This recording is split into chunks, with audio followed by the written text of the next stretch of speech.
Assalamualaikum warahmatullahi wabarakatuh. Perkenalkan, nama saya Muhammad Ilham Pratama dari kelas 4 jurusan Manajemen S1 dengan nomor pokok mahasiswa 10 120 320.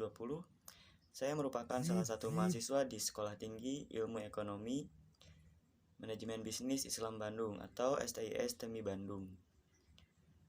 Di sini saya akan mempresentasikan materi kuliah mengenai akuntansi manajemen yang berjudul Balance Scorecard. Berikut penjelasannya dan presentasinya akan saya jelaskan melalui dubbing. Mohon disimak dengan baik. Nah, berikut adalah pengertian Balance Scorecard. Mata kuliah akuntansi manajemen. Presentasi ini saya buat untuk menunaikan salah satu tugas saya sebagai mahasiswa, yaitu untuk mengumpulkan tugas UTS Akuntansi Manajemen semester 4. Pengertian Balance Scorecard. Pengertian Balance Scorecard. Balance Scorecard adalah sebuah sistem manajemen untuk mengukur kinerja perusahaan secara lebih komprehensif.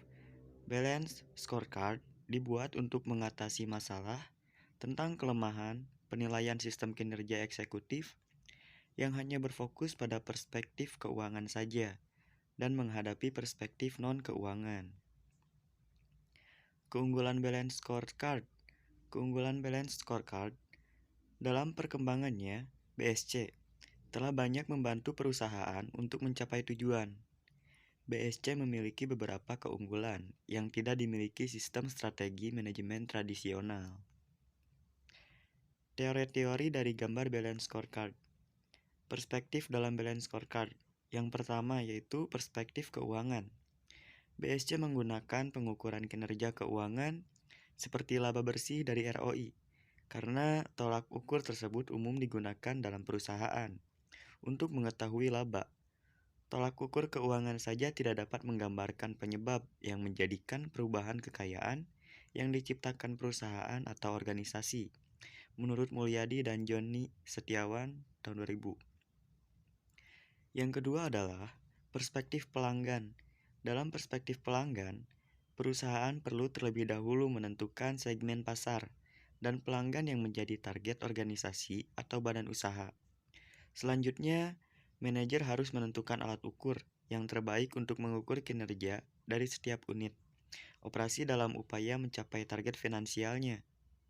Selanjutnya, apabila suatu unit bisnis ingin mencapai kinerja keuangan yang superior dalam jangka panjang, mereka harus menciptakan dan menyajikan suatu produk baru atau jasa yang layak lebih baik untuk pelanggan mereka, menurut Kaplan dan Norton tahun 1996. Yang ketiga adalah perspektif proses bisnis internal. Perspektif proses bisnis internal menampilkan proses kritis yang mendukung unit bisnis untuk memberikan proposisi nilai yang mampu menarik dan mempertahankan pelanggannya di segmen pasar yang diinginkan dan memuaskan harapan para pemegang saham melalui pengembalian finansial, menurut Simon tahun 1999. Yang keempat, perspektif pembelajaran dan pertumbuhan. Perspektif ini menyediakan infrastruktur bagi tercapainya ketiga perspektif sebelumnya dan untuk menghasilkan pertumbuhan dan perbaikan jangka panjang.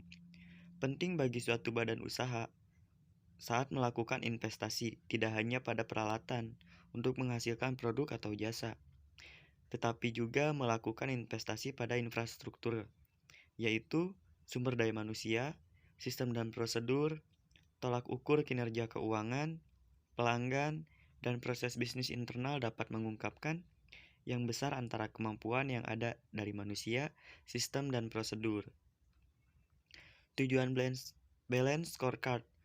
Tujuan yang ditetapkan dalam implementasi Balance Scorecard akan membantu dalam LASDI 2002, yaitu memberi petunjuk dalam tujuan-tujuan dan ukuran kartu skor, mendapatkan komitmen dari para partisipan proyek, mengklarifikasi kerangka kerja bagi pelaksanaan dan proses manajemen yang harus dilaksanakan setelah penyusunan scorecard awal. Terima kasih, mohon maaf bila banyak kekurangan dan ada kata yang salah. Dan presentasi dari saya, terima kasih atas perhatiannya, mohon maaf bila banyak kekurangan.